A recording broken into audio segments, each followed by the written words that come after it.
মদিনার পার্শ্ববর্তী একটি এলাকায় একজন মহিলা মৃত্যুবরণ করলে প্রতিবেশী একজন মহিলা সেই মৃত মহিলাকে গোসল দিচ্ছিলেন। গোসল দিতে দিতে প্রতিবেশী মহিলার হাত যখন ওই মৃত মহিলার উরুতে পৌঁছালো, এমন সময় ওই প্রতিবেশী মহিলার আশেপাশে থাকা 4-5 জন মহিলাকে বলল, এই তোমরা কি জানো এই যে মহিলা মারা গেছে তার সাথে কিন্তু অমুক পুরুষ লোকের অবৈধ সম্পর্ক ছিল। আল্লাহর কি কুদরত! এই কথা বলার সাথে সাথে ওই প্রতিবেশী মহিলার হাত মৃত মহিলার উরুর সাথে অলৌকিকভাবে আটকে গেল।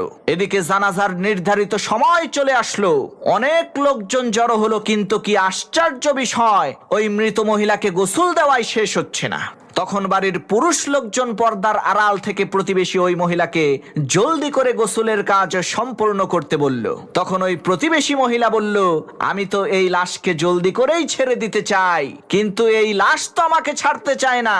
কি আশ্চর্য বিষয়!